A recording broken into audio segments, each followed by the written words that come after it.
खुदावंद यीशु मसीह में आप सबको सलाम।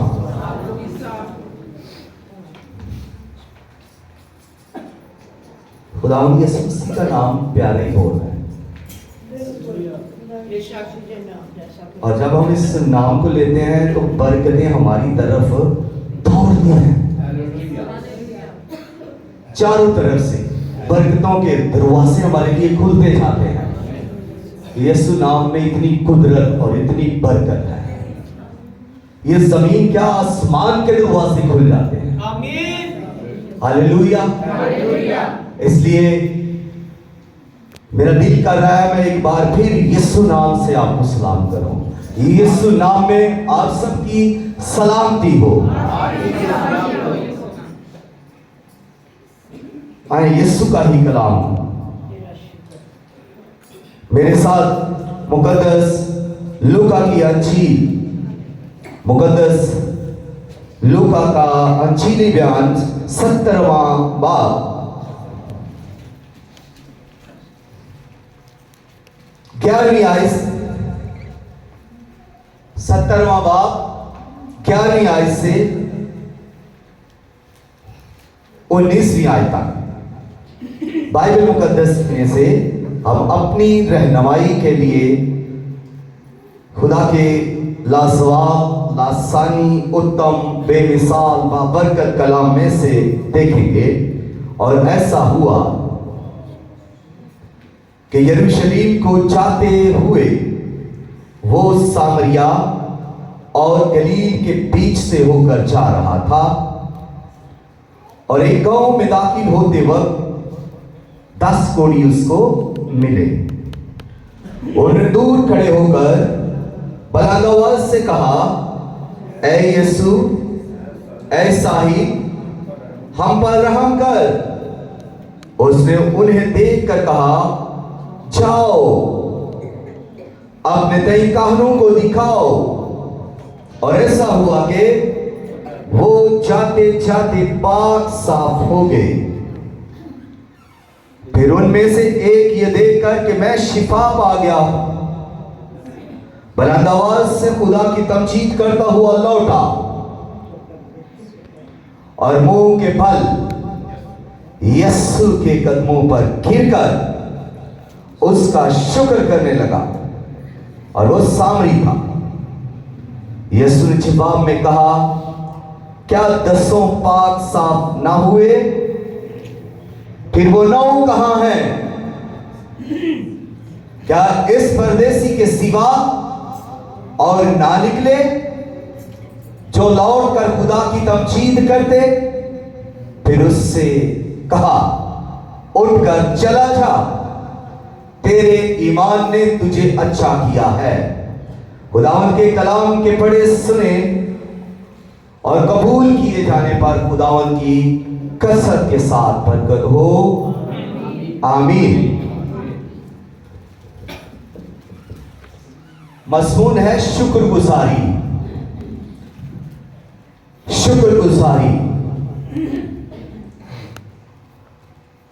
शुक्रगुजारी इंतहाई जरूरी है। यहां पर 10 कोढ़ी हैं और दूसरी तरफ खुदावंद यीशु मसीह हैं, उनके साथ शागिर्द, उनके साथ भी, और वो यरूशलेम के रास्ते से गुजरते हुए जा रहे हैं। सिचुएशन ऐसी है, जब वो यरूशलेम से गुजरते हुए जा रहे हैं, एक गांव में दाखिल होने वाले ही हैं। अभी वो गांव में दाखिल नहीं हुए, गांव में दाखिल होने वाले हैं, तो 10 कोढ़ी यीशु मसीह को बुलंद आवाज से पुकारने लगे। वो यीशु के करीब नहीं आए, वो यीशु के दूर ही रहे। क्यों दूर रहे? क्योंकि बाइबल मुकद्दस कोढ़ियों के बारे में बयान करती है कि कोढ़ी नापाक है, कोढ़ी अपने अजीजो अकारब से दूर रहे, कोढ़ी हैकल से दूर रहे, कोढ़ी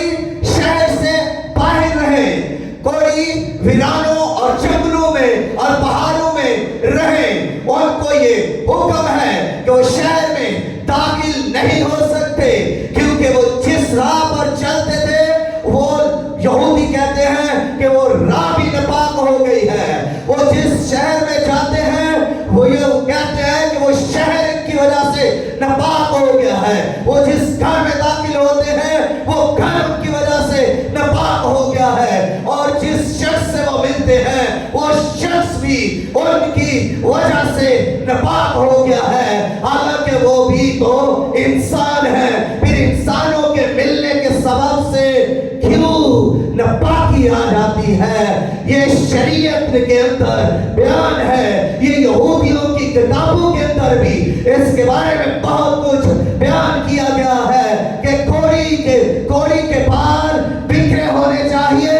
कोड़ी जब किसी राह पर चलता हुआ आ रहा हो तो अगर किसी को देखे तो दूर से ही चिल्लाना शुरू करेंगे, नापाक नापाक नापाक, और उसके बाल बिखरे होने चाहिए, उसके कपड़े फटे हुए होने चाहिए, और वो अपना ऊपर का होंठ टांपे रखे। ये शरीयत ने उन्हें कहा है। इसलिए कोई दूर से ही अगर किसी शख्स को देखते हैं तो वो चिल्लाना शुरू कर देते हैं, अनक्लीन अनक्लीन अनक्लीन, यानी नापाक नापाक नापाक। यही वजह है कि वो यीशु के पास नहीं आए। यही वजह है कि वहां पर ना सिर्फ यीशु था बल्कि शागिर्द भी थे, बल्कि शागिर्दों के साथ एक और भीड़ भी थी जो यीशु के पीछे पीछे चल रही थी। इस वजह से वो कोई यीशु के पास नहीं आए, और वो दूर से ही जोर जोर से चिल्लाने लगे कि ऐ यीशु, ऐ साहिब, हम पर रहम कर। अब देखें ये कितनी अजीम दुआ है, ये कितनी पावरफुल दुआ है जो इन कोड़ियों ने की है, और एक कोड़ी नहीं बल्कि 10 कोड़ी है, और इन 10 कोड़ियों में एक चीज मुश्तरक, और वो है बीमारी। और कौन सी बीमारी? जवाब जोर से बोले, कौन सी बीमारी थी उन्हें? कोढ़ की बीमारी थी। वो 10 के 10 ही कोढ़ से भरे हुए थे। वो कोढ़ी थे इसलिए कि वो सबको कोढ़ हो गया था, और कोढ़ी होने के सबब से, बीमार होने के सबब से उनमें उनका एक ग्रुप बन गया, और वो 10 लोगों का एक ग्रुप बन गया। उनकी सोच एक हो गई, उनकी बीमारी एक है, तो वो उनका एक ग्रुप बन गया, और फिर उनका एक मंसूबा एक हो गया, और उनका मंसूबा एक ये है कि हमने शिफा पानी है, हमने इस कोढ़ से आजाद होना है, हमने पाक साफ होना है। अब 10 के 10 का यही प्रोग्राम है, यही प्लान है, इसी पैशन के अंदर है कि हमने इस कोढ़ से आजाद होना है। इसीलिए वो उन पहाड़ों से निकल आए, उन जंगलों से निकल आए, और वो एक ग्रुप बनकर वो यीशु के पीछे हुए, और यीशु को ढूंढते हुए वो यीशु के पास, इतने पास नहीं आए कि वो उसे छू सके, लेकिन वो दूर रहे, और उन्होंने यीशु को पुकारा। अब ये एक आवाज नहीं बल्कि अब ये 10 लोगों की एक आवाज है। तो जब ये 10 लोगों की एक आवाज है तो आप सोचें कि ये कितनी पावरफुल दुआ है, ये कैसा जबरदस्त पैशन है। इसको सीखें, क्योंकि पिछले दिनों हम दुआ पर बात कर रहे थे, तो यहां पर भी ये सीखने वाली बात है कि एक के साथ एक मिलेगा, 11 हो जाएंगे, 2 आएंगे पावर बढ़ जाएगी, 3 आएंगे पावर बढ़ जाएगी, 4 आएंगे पावर बढ़ जाएगी, और जब 10 आएंगे तो पावर बढ़ जाएगी। तो जब 50 होंगे तो फिर कितनी पावर होगी? जब 100 होगा तो फिर कितनी पावर होगी? सीखें इसको, लेकिन आपके पास टाइम नहीं। इनमें इत्तेहाद है, इनमें यदागत है, इनमें मोहब्बत है। इसने किसी को पीछे नहीं छोड़ा। ये एक होकर आए हैं, ये एक मुट्ठी होकर आए हैं। इन्होंने कंधे से कंधा मिलाया हुआ है, इन्होंने पांव से पांव मिलाया हुआ है। ये एक है, इनका मकसद एक है। और आज हमारे मकसद कितने हैं? हम जितने हैं उतने हमारे मकसद। हमारी एक दुआ नहीं, क्योंकि हमारी एक सोच नहीं। हम एक चर्च में तो हैं, लेकिन हम एक ग्रुप नहीं। हमें इन कोड़ियों को अपनी जिंदगी में लेना पड़ेगा, कोड़ को नहीं। इनके पैशन को लेना है, इनकी रफाकत को लेना है, इनकी मोहब्बत को लेना है। इनमें मोहब्बत, रफाकत, शराकत, यगावत, यूनिटी, इत्तेहाद और ये सब कुछ इनकी कुव्वत बन गई। अगर हम ऐसे हो जाए तो फिर बहुत कुछ हो सकता है। फिर बहुत सारे बंधन टूट सकते हैं, फिर बहुत सारी रुकावटें खत्म हो सकती है, फिर बहुत सारी बीमारियां खत्म हो सकती हैं, फिर हम जादूगरों पर फतह पा सकते हैं, फिर हम बदरूहों पर फतह पा सकते हैं, फिर अब हम इब्लीस की कुव्वतों पर फतह पा सकते हैं। फिर हम फातिहा ही फातिहा है। फिर हमारी जिंदगी से यीशु को जलाल मिलेगा। जब यीशु मसीह ने इनकी आवाज को सुना, इनकी दुआ को सुना, क्योंकि इनकी ये दुआ है कि ऐ यीशु, ऐसा ही हम पर रहम कर। तो कितनी आजिज़ी है इनकी दुआ के अंदर, कितनी फरोतनी है, और ये कितने हलीम नजर आ रहे हैं, क्योंकि ये शिफा पाना चाहते हैं। अगर हम शिफा पाना चाहते हैं, फिर हलीम होने की जरूरत है। अगर हम कामयाब होना चाहते हैं, तो फिर फरोतन होने की जरूरत है। ये हलीम हो गए हैं। इनकी दुआ के अंदर कितनी आजिज़ी चमक रही है। यीशु मसीह को कैसे जबरदस्त तौर पर कहना पड़ा कि जाओ। यीशु ये नहीं कहा कि आओ मेरे पास आओ, मैं तुम्हें छू। आज लोगों को ये बड़ा मसला है कि मुझे छुआ जाए तो फिर मैं शिफा पाऊंगा, मुझ पर हाथ रखा जाए तो फिर मैं शिफा पाऊंगा। ईमान कमजोर पड़ गए हैं। यीशु ने उनको ये नहीं कहा इधर आओ, यीशु ने कहा जाओ, अपने तरीकारों को दिखाओ। वो वहां से मूव हुए, वो वहां से रिटर्न हुए, उन्होंने वहां से यू टर्न लिया, वो वापिस मुड़ गए वहां से। और ये मौजज़ा मुझे बहुत पसंद है। मैं इसको बार बार बयान करना चाहता हूं, क्योंकि हर एक मौजज़ा अपनी अहमियत रखता है। लेकिन यहां जो मौजज़ा हुआ है, ये देखिए, वो जब टर्न बैक हुए हैं तो वो यीशु मसीह से ऐसे टर्न हुए, चलना शुरू किया।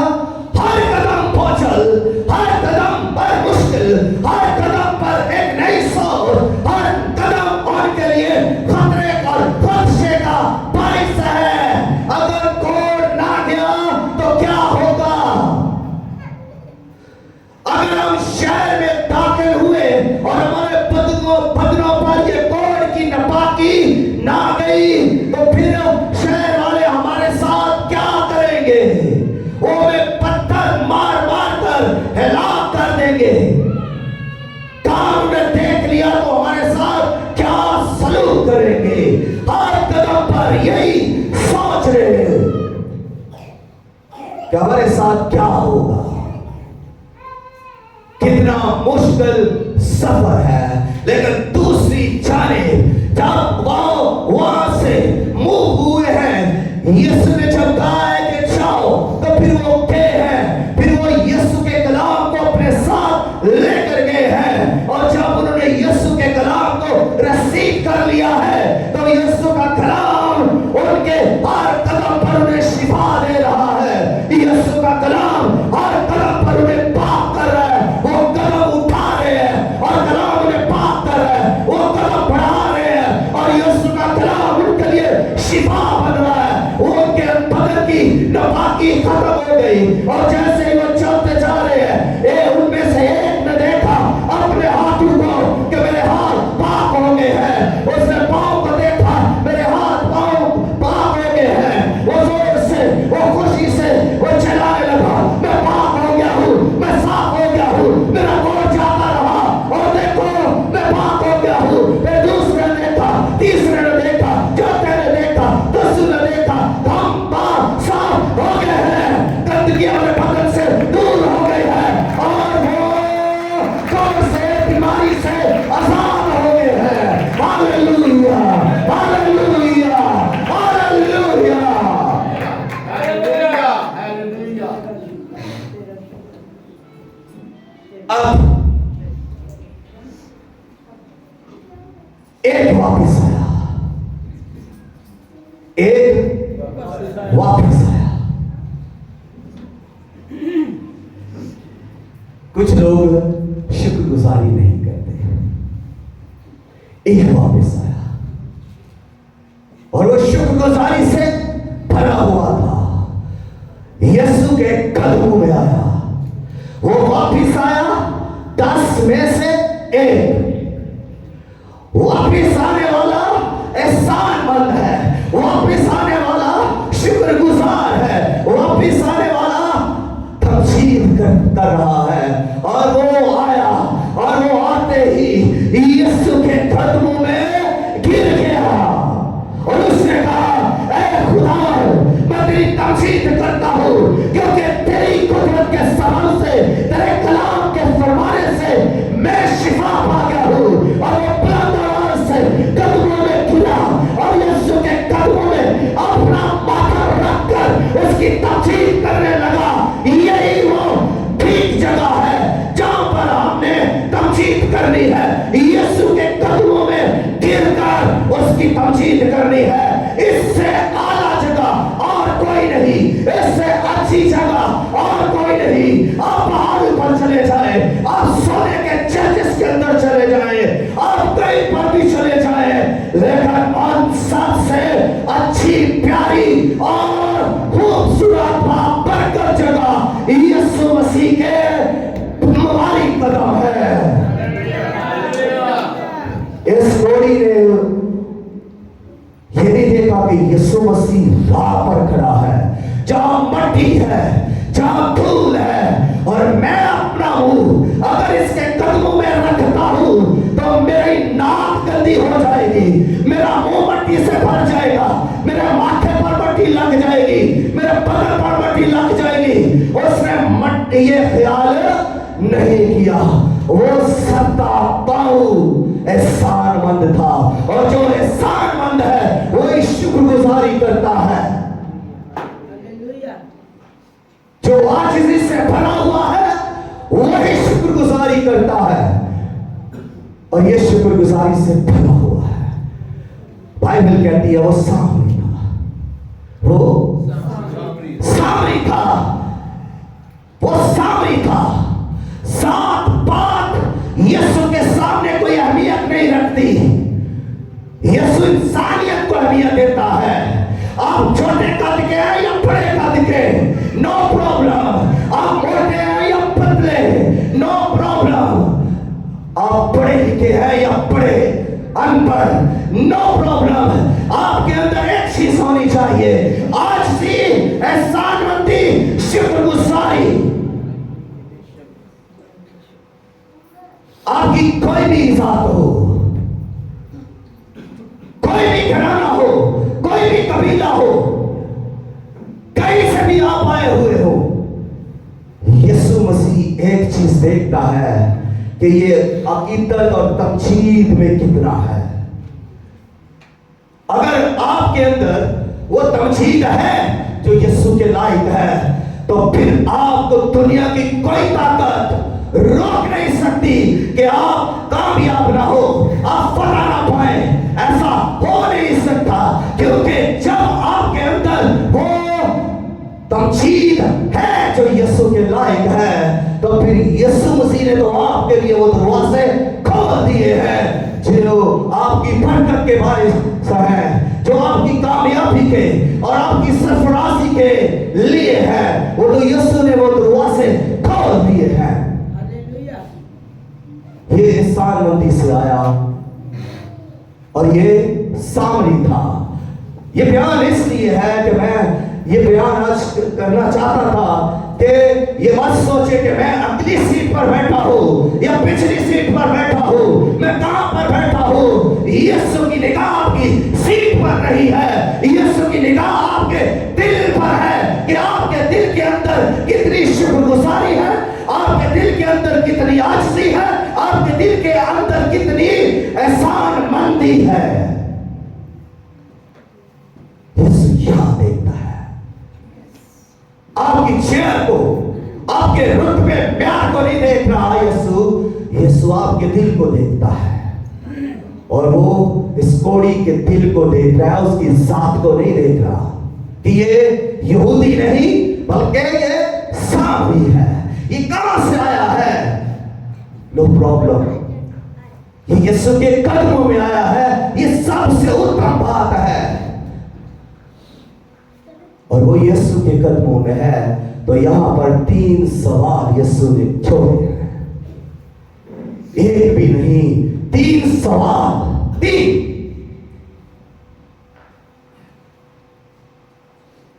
एक शख्स था बहुत अमीर, बिजनेस मैन था, बड़ा पैसा था उसके पास,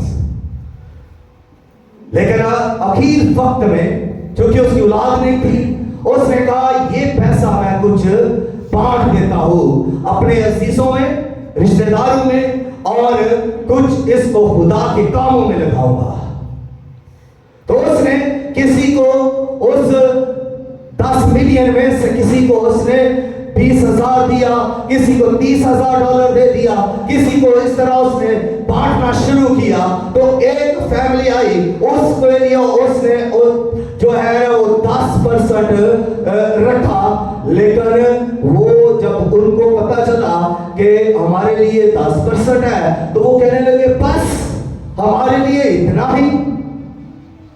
उन्होंने एहसानमंदी नहीं की, उसका शुक्रिया अदा करना चाहिए, इसके लिए उन्होंने कुछ नहीं किया, उन्होंने कोई मेहनत नहीं की। ये तो उस शख्स की रहम दिली है जो उसका अजीज है, उसने उसे अपना रिश्तेदार होते हुए उसके लिए ये एक छोटा सा नजराना उसके लिए रखा, हालांकि डॉलर्स के अंदर वो रकम थी। तो 10% उसने जब उसके लिए रखा है तो उसको तो उसका एहसानमंद होना चाहिए, लेकिन उसने कहा बस हमारे लिए इतना ही।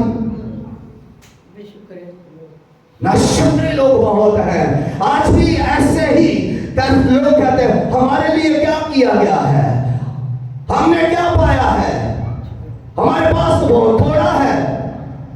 हम नाशुक्री के अंदर रहना पसंद करते हैं। एक बादशाह ने बड़ी धूमधाम से एक महफिल सजाई, और जब बहुत सारे लोगों को, उमराओं को बुलाया, तो उनमें एक गरीब फकीर भी आ गया, और वो फटे पुराने कपड़ों के अंदर आया, और बादशाह उसको देख रहा है, और वो आया और उसने किसी से कोई बातचीत नहीं की, उसने आते ही खाना शुरू कर दिया, और वो बड़े मजे से खा रहा है, और उसने खाना खाया, और वो बगैर कुछ बोले, बगैर किसी से मिले, और वो वापस चलने लगा। तो फिर कुछ हासिलों ने, कुछ लोगों ने, कुछ जशीलों ने, जिनको कुछ अपना आप दिखाना होता है, वो आगे आए और बादशाह से कहने लगे, बादशाह तूने देखा ये कैसा शख्स आया है तेरी महफिल के अंदर, तूने जियाफत की, तूने अमीरों को, पढ़े लिखों को बुलाया है, और ये सब अच्छे कपड़े पहन कर आए हैं, ये कहां से फकीर आ गया, इस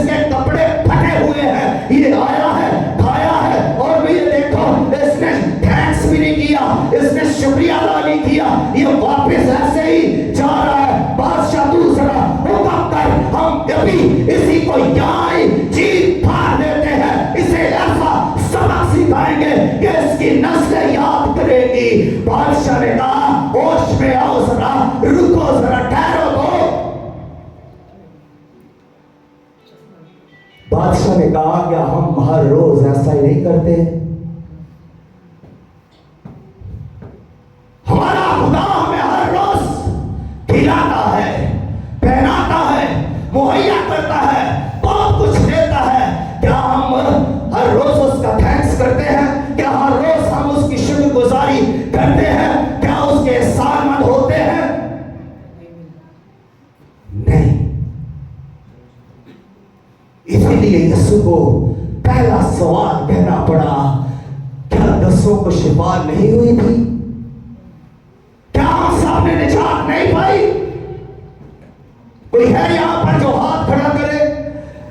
क्या हम सबको खुदावंद बरकत नहीं देता? हर रोज क्या खुदावंद हमें बरकत नहीं देता? क्या खुदावंद हर रोज हमें शेर आसूदा नहीं करता? हमारी जरूरत के मुताबिक मुहैया नहीं करता? हमारे लिए भी ये सवाल छोड़ा गया है। क्या हम बरकत नहीं पाते सब के सब? आज भी ये सवाल झूका दूर ही है। उस वक्त वो 10 कोड़ियों से खुदावंद देखकर 10 कोड़ियों के लिए खुदावंद ने कहा, क्या 10 को शिफा नहीं हुई? तू 10 में से एक निकल कर आया है। तूने तो उनको देखा होगा, तू उनके साथ था। जब तू पाक हो गया है तो वो भी तो पाक साफ हो गए थे। तू तो उनका गवाह है, तूने उनको देखा है कि वो पाक साफ हो गए हैं। और यहाँ पर भी हमसे यही कलाम है कि क्या हमने बरकत नहीं पाई? क्या यीशु हमारे लिए सलीब पर नहीं हुआ? क्या उसने हम सबों को निजात नहीं दी? फिर हम क्या उसका थैंक्स करते हैं? फिर क्या हम उसकी शुक्रगुजारी करते हैं? क्या 10 पाक साफ नहीं हुए? फिर दूसरा सवाल, फिर वो 9 कहां है? फिर वो 9 कहां है? जब 10 पाक साफ हो गए हैं तो फिर उनमें से 9 कहां है? सामरी एक अकेला आया है तो 9 नहीं आए। मतलब यह है कि ये सवाल भी आज उसी तरह से है जैसे 2000 साल पहले था। उस वक्त की लोग 10% शुक्रगुजारी करते थे और आज भी 10% ही लोग शुक्रगुजारी करते हैं। 90% लोग नाशुक्र हैं, 90% लोग मगरूर हैं, 90% लोग खुदा को भूले हुए हैं, 90% लोग आज भी चर्चों से दूर है, इबादत से दूर रहते हैं। वो बाजारों का रुख करते हैं, वो और महफिलों का रुख करते हैं, वो नाशुक्र है, वो दुनिया में खो जाने वाले लोग हैं 90%। लेकिन 10% लोग आज भी खुदावंद की शुक्रगुजारी करने के लिए उसके गिरजाघर में आते हैं। चलो देर से ही आते हैं, लेकिन आते हैं वो। और इन्हीं से खुदावंद आज भी ये कहते हैं कि फिर वो 9 कहां है जो बाजारों में, जो शादियों में, जो और कामों में लगे हुए हैं। कुछ मैच खेल रहे हैं, कुछ कपड़े धो रहे हैं, कुछ और काम कर रहे हैं। वो इतने इंपॉर्टेंट नहीं, ये ज्यादा इंपॉर्टेंट है। ये ज्यादा अहम है कि हम उसकी शुक्रगुजारी करें। हफ्ते में एक दिन ही सही, आए तो सही, उसकी शुक्रगुजारी करने के लिए एहसानमंदी के साथ आए, आजिज़ी के साथ आए, शुक्रगुजारी से भरे हुए आकर उसके कदमों में अपने आप को अटेल दें और उसकी ताकीद करना शुरू करें। कोड़ी ने यही किया और कोड़ी से खुदावंद यीशु मसीह मुखातिब है। यीशु मसीह से प्यार कर रहा है। यीशु मसीह ने उसकी तमजीद को कबूल किया है। यीशु मसीह ने उसकी शुक्रगुजारी को कबूल किया है। शुक्रगुजारी के अंदर रहें, शुक्रगुजारी को सीखें। आज एक फैमिली से ये शुक्रगुजारी आई है, हाथ खड़ा करें। ये एक घराना हमारे चर्च का, तो उनके घर से ये शुक्रगुजारी आई है। तो रिबका की बड़ी बहन फरा, खुदा ने उसे भेटा दिया है, तो ये शुक्रगुजारी लेकर आए हैं। ये देखिए आज इनके लिए कितनी बड़ी ब्लेसिंग है, कितनी बड़ी ये बरकत है इनके लिए। ये खाली हाथ नहीं आए, ये शुक्रगुजारी के साथ आए हैं, ये ईमानमंद होकर आए हैं, क्योंकि खुदावन ने इनकी जिंदगी में जलाल जाहिर किया है। हमें हर बार शुक्रगुजारी के साथ आना चाहिए। कुछ लोग यहां बैठे होंगे कि खुदावन ने हमारे लिए इस हफ्ते में क्या किया है, आप शुक्रगुजारी लेकर आए। हाथ खड़ा करें, कोई नहीं। तो सबके लिए खुदावन ने कुछ ना कुछ किया है। हर रोज खुदावन करते हैं, हर रोज बेशुमार बरकतें देते हैं, और कई बरकतें तो ऐसी हैं जिनका आज तक हमें समझ ही नहीं आई कि ये हमें बरकत मिली हुई है।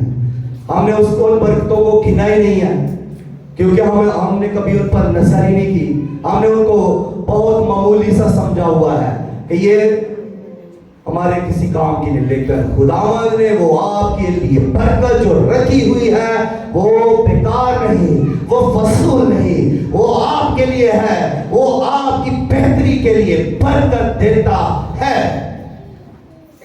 आप उसको रिसीव ही नहीं करते। खुदावंद की बरकतों को रिसीव करें, और ये बेहतरीन तरीका है कि हम उसकी बरकतों को कबूल करें, रिसीव करें। किस तरह? थैंक्स करके, थैंक्स गिविंग करें, शुक्रिया अदा करें खुदावंद का, तमजीद करते हुए लौटे। खुदावंद के घर में खाली हाथ ना आए, तमजीद के साथ आए। आपका मुंह तमजीद से भरा हुआ हो, आपकी जबान में तमजीद हो, आपके दिल में खुदा की तमजीद हो, और अगर हो सके तो आपके हाथों में भी खुदावंद के लिए शुक्रगुजारियां हो कि खुदावंद मैं इस हफ्ते की सारी बरकतों के लिए शुक्रगुजार हूं। देखें फिर आपके लिए किस कदर बरकतों के अंबार लग जाते हैं, क्योंकि हम तो उन बरकतों को रिसीव ही नहीं करते। अगर हम रिसीव करना शुरू हो तो हम कितने ज्यादा प्रॉस्पेरस हो जाएंगे, कितने ज्यादा हम बरकत होंगे। हर हफ्ते की बरकतों को रिसीव करें, आप घाटे में नहीं जाएंगे, आप कभी भी नुकसान के अंदर नहीं रहेंगे। आप शुक्रगुजारी करना तो शुरू करें। मैं खुश हूं कि आज 2 शुक्रगुजारियां आई हैं। एक कमल और उसकी फैमिली की तरफ से है कि उनके भाई की शादी कंप्लीट हुई, और ये शुक्रगुजारी के साथ आज चर्च के अंदर आए हैं, और खुदा ने इनकी हर लिहाज से मदद की।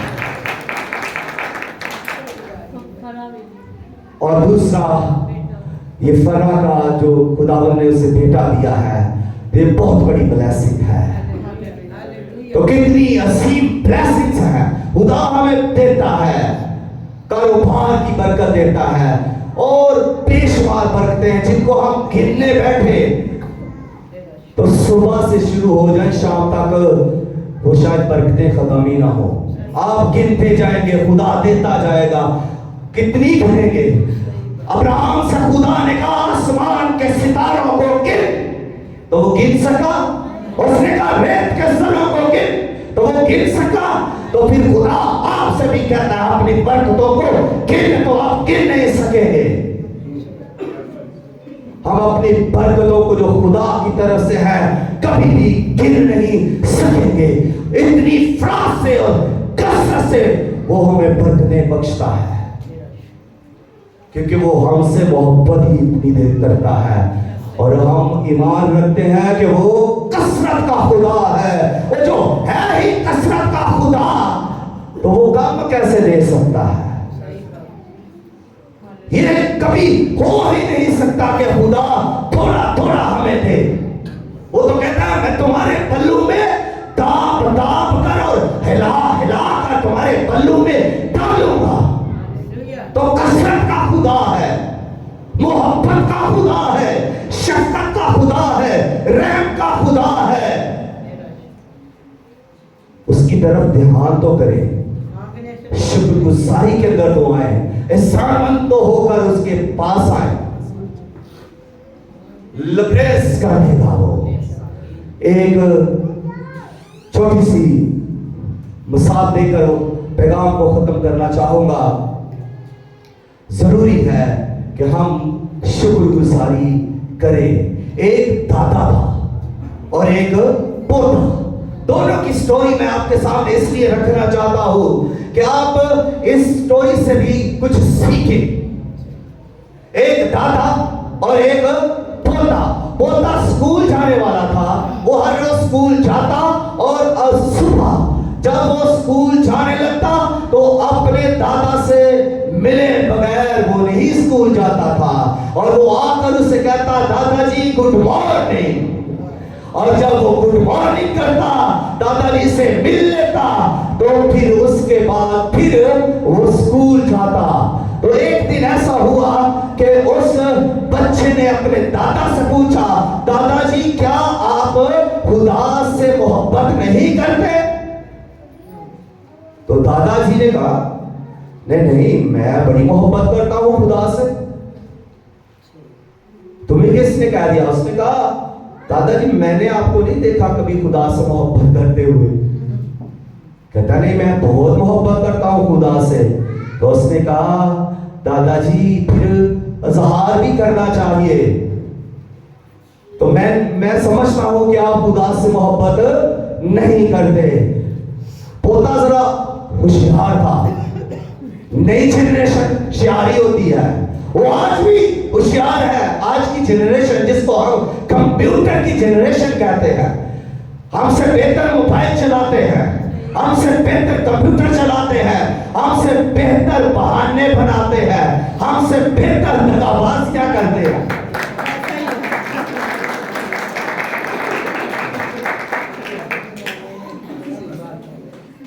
तो इसलिए बच्चे कुछ हमें सिखा भी देते हैं। तो उस पोते ने कहा, दादाजी को सबक सिखाना पड़ेगा। वो गया सुबह उठ के, और दादाजी को कोई नहीं मिल के गया। कोई गुड मॉर्निंग, कोई सलाम नहीं, कोई दुआ नहीं, वो सीधा स्कूल की तरफ। फिर आया वापसी पर जब, तो आते ही फिर वो सीधा अपने कमरे की तरफ। दादाजी देखते रह गए कि बच्चे को क्या हो गया आज, ना सुबह मिल के गया ना दोपहर को आके मिला है। फिर दूसरे दिन उसने यही किया, सुबह फिर कोई गुड मॉर्निंग नहीं, कोई सलाम दुआ नहीं, फिर स्कूल, और फिर आते हुए फिर दादाजी से कोई सलाम दुआ नहीं, फिर अपने कमरे में। दादाजी बड़े परेशान, तो बच्चा क्या है। तो दादाजी से कहने लगे, दादाजी ने कहा, लगता है बच्चा कुछ नाराज हो गया, चलो उसके पास मनाते हैं इसको। तो उसने कहा, दादाजी बेटा जी क्या बात है, आपने मुझे गुड मॉर्निंग भी नहीं कहा, मिल के भी नहीं गए, शाम दोपहर को आए हैं, फिर भी कोई बातचीत नहीं, क्या बात है? उसने कहा, दादाजी कोई बात ही नहीं है। तो दादाजी से प्यार नहीं करते? उसने कहा, बहुत प्यार करता हूं दादाजी। तो उसने कहा, इजहार भी करना चाहिए फिर। तो कहता है, दादाजी यही तो मैं आपको सिखा रहा था, यही बात है कि अगर आप खुदा से मोहब्बत करते हैं तो उसका इजहार भी करें। मैंने तो आपको कभी दुआ करते नहीं देखा, कभी थैंक्स कहते हुए नहीं देखा, तो फिर आप खुदा से मोहब्बत करते हैं तो उसका इजहार करें। मैं दादाजी आपसे मोहब्बत करता हूं तो सुबह आपको गुड मॉर्निंग करता हूं, और जब वापिस आता हूं तो फिर भी गुड आफ्टरनून करता हूं। सलाम आपको इसलिए करता हूं कि मैं आपसे प्यार करता हूं। दादाजी उस बात को लेकर बड़े शुक्रगुजार भी हुए, समझ गए, उन्हें अकल आ गई कि इजहार करना चाहिए। तो काश आप जो बड़े बड़े दादाजी बैठे हैं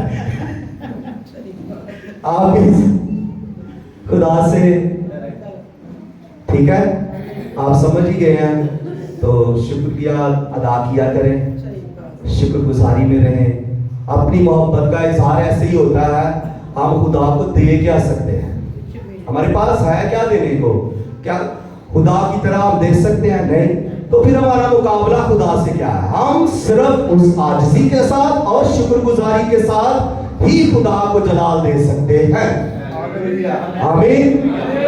खुदावंद इस कलाम के वसीला से आप सबों को कसरत से, प्रार्थना से बरकत दे और शुक्रगुजारी करने का फजल अता करे। आमीन। आए सर खुदावंद की हज़ूरी में झुकाएं और थोड़ी देर के लिए खुदावंद की शुक्रगुजारी करें इस कलाम के लिए जो उसने आपके साथ बांटा है। तो खुदावंद अपने कलाम के वसीला से, अपने खादमों के वज़रिया से सिखाता है और उसकी शुक्रगुजारी हो कि उसने आज अपने कलाम को हमारे साथ बांट दिया है ताकि हम शुक्रगुजारी से लबरेज हो जाए।